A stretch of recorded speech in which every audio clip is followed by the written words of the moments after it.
Hello students, कैसे हैं आप सब लोग। मैं पंकज मिश्रा आपके फेवरेट यूट्यूब चैनल सक्सेस गुरु में आपका आज फिर से एक बार स्वागत करता हूं। सो स्टूडेंट्स, हमारे लास्ट वीडियो में जैसा कि आप सब जानते हैं कि लास्ट वीडियो मैंने क्लास 10th के लिए रिफ्रैक्शन ऑफ लाइट का एक टॉपिक किया था। उससे पहले हम लोगों ने जीएसटी का एक वीडियो डाला था। ठीक है, क्लास 11th और 12th के भी वीडियोस अब डल रहे हैं, तो I hope you all are watching my videos thoroughly और अपने फ्रेंड्स लोगों को भी शेयर कर रहे हैं। तो आज के इस वीडियो में बेसिकली हम लोग जो जीएसटी हमने क्लास 10th की स्टार्ट की थी उससे रिलेटेड कुछ और प्रॉब्लम सॉल्व करेंगे। जैसे लास्ट वीडियो में मैंने आपको बेसिक कॉन्सेप्ट ऑफ जीएसटी बताई थी, तो आज के इस वीडियो में कुछ क्वेश्चंस हम लोग इंट्रा स्टेट और इंटर स्टेट के कुछ क्वेश्चंस को सॉल्व करेंगे। So let's start with the video. तो आज की क्लास में बेसिकली हम लोग क्लास 10th का जीएसटी वाला प्रॉब्लम सॉल्व कर रहे हैं।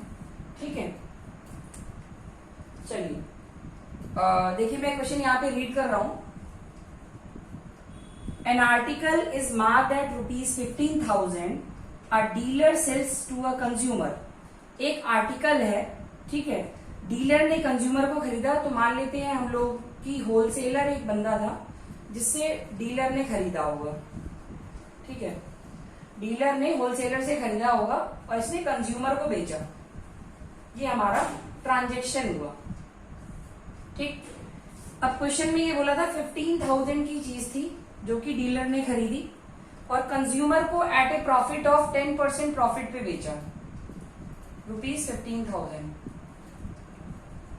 तो 10% का मतलब हुआ 110 इंटू 15,000। डायरेक्टली हम लोग लिख सकते हैं यहाँ पे 2 0 goes with 2 0, 11 5 55, 16,500। This will be the amount that the consumer will pay for that article exclusive of the tax because we have not calculated the tax here. Next part में यहाँ पे बोला है if the rate of GST, question में आपसे अगर देखा जाए तो यहाँ पे रेट ऑफ जीएसटी की बात की जाए तो GST is your 12%, so this will be further divided into 6%, 6%. ठीक है, तो हम यहाँ पे लिखेंगे input GST and output GST. ठीक, अगर क्वेश्चन की बात किया जाए तो यहाँ पे डिवाइड हो जाएगा, एसजीएसटी हो गया, दिस विल बी सीजीएसटी। यहाँ पे भी सेम वही काम करना है हमें, यहाँ पे एसजीएसटी आएगा and here it will be CGST.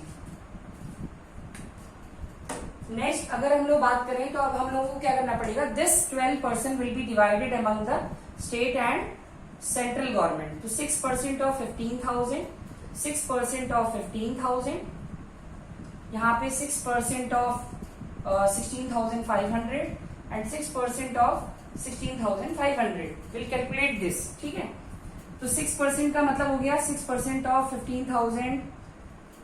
आप एक बार कैलकुलेट कर लीजिए, सबके लिए हो जाएगा 15 6 90, सो this will B 900, this will B also 900, this will B 6% of, अगर हम बात करें तो ये आ जाएगा 6% ऑफ, एक जगह कैलकुलेट कर लीजिए, दूसरा सेम ही होगा, 2 0 2 0। ठीक है, तो ये कितना आ जाएगा आपका, अगर इसको सॉल्व करें 6 5 30, 6 36, तो 39 हो गया, 3 990 रुपए। ठीक है, यहाँ पे भी 990 आ गया।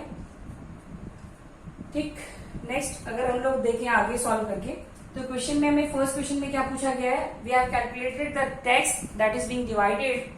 सो will talk about the question. तो फर्स्ट क्वेश्चन आपसे पूछा गया है selling price of the article excluding tax, excluding tax. अब यहाँ पे बेटा एक्सक्लूडिंग टैक्स का मतलब क्या हो गया कि आपको टैक्स को इंक्लूड नहीं कर रहा है, that is the tax that is being paid to the state government and the central government. So this will be 16,500, ये हमारा वैल्यू हो जाएगा। नंबर 2, सेकेंड पार्ट आपसे पूछा गया है amount of tax, amount of tax under GST paid by consumer. अगर हम लोग बात करें तो हमारा ये हो जाएगा कंज्यूमर को कितना पैसा पे करना पड़ेगा। तो टैक्स के रूप में अगर पूछा जाए तो हमारा यहाँ पे देखिए 990, तो you will write output SGST plus input SGST, ये दोनों पे करेगा। ठीक है, मैंने आपको बताया था कंज्यूमर को सबसे ज्यादा पे करना पड़ता है। This is 990 plus 990, this will be equal to 1980। So this is your second part. Third part की बात करें तो थर्ड पार्ट आपसे पूछा गया है total amount paid by the consumer, total amount paid by consumer. तो कंज्यूमर के लिए कितना होता है, मैंने आपको बताया था the amount on which the transaction is being done, that amount that has to be paid along with the taxes also. तो टैक्स कितना इसने पे किया 990 प्लस 990, अगर हम इसका टोटल करें तो this will be 16,500 plus 1980, this is 18,000, कितना आ गया यहाँ पे 18,480। So this much of amount will have the consumer has to pay. तो इस तरीके से क्वेश्चन को हमको सॉल्व करना है, ठीक है। बाकी ये क्वेश्चन मैंने आपको इंट्रा स्टेट का और बताया था। इंटर स्टेट में सबसे इजी होता है, डायरेक्टली आपको सॉल्व कर देना होता है, ठीक है, सबसे इजी क्वेश्चन होता है। नेक्स्ट क्वेश्चन हम लोग देखते हैं।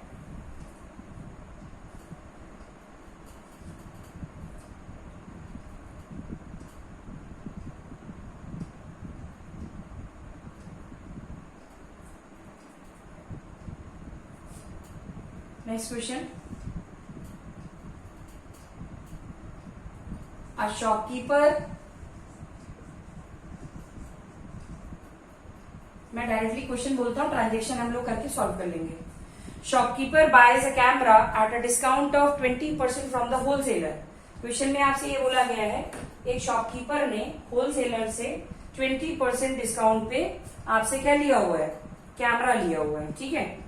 तो होलसेलर से शॉपकीपर का अगर हम लोग कैमरा का पूछा जाए तो this will be equal to, ये आपका हो गया,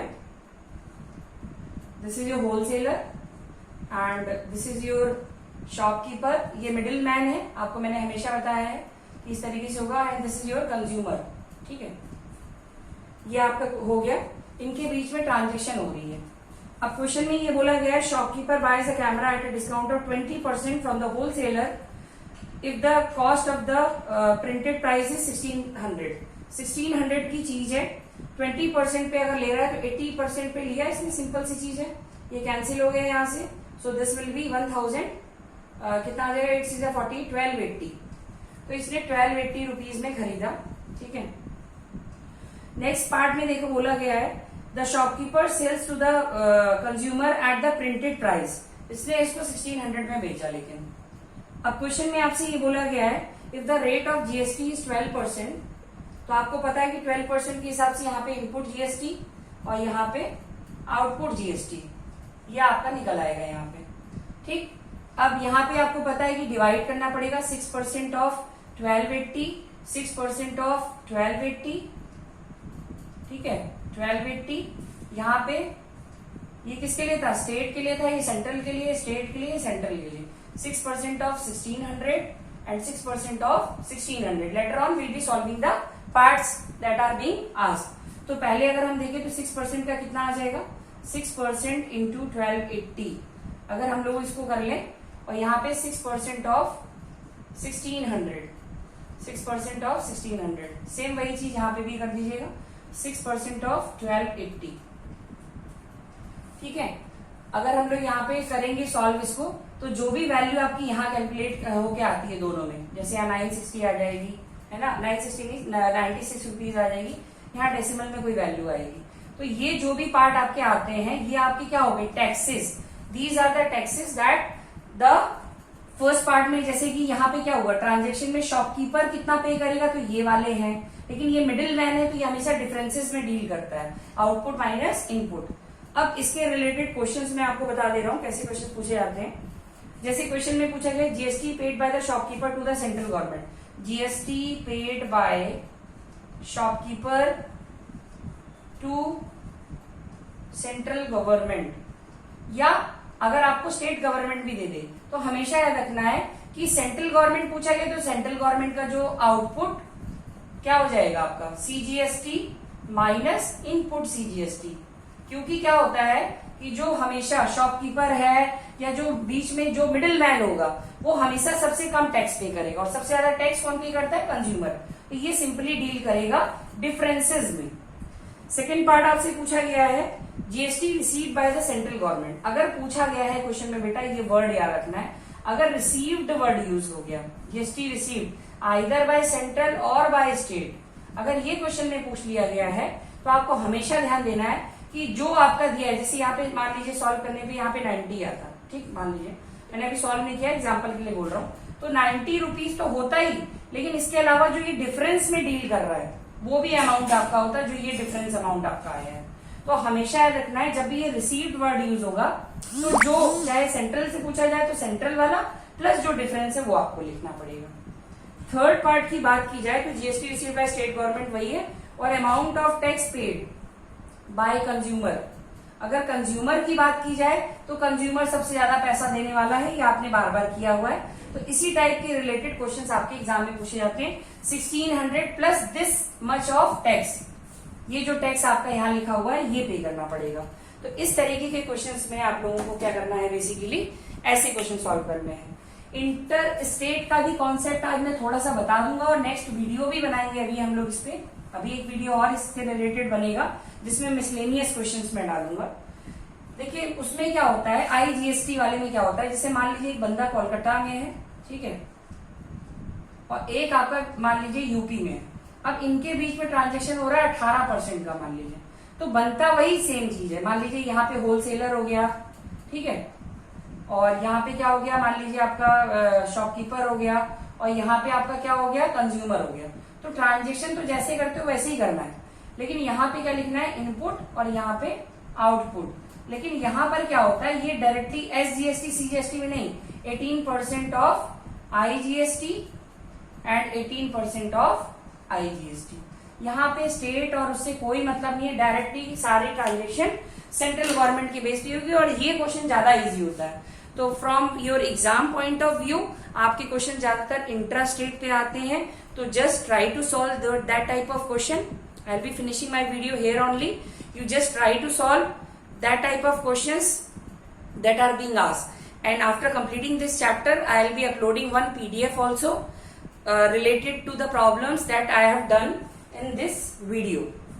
Okay, so it's my request, अगर आपको ये वीडियो अच्छा लगा या इससे रिलेटेड पहले के वीडियोस अच्छे लगे तो please like share and subscribe my channel, share this video to your friends also, and जो भी प्रॉब्लम्स हैं आपको, जैसे बहुत से बच्चे क्या करते हैं कमेंट बॉक्स में डालते हैं, तो I will be making a video related to that also.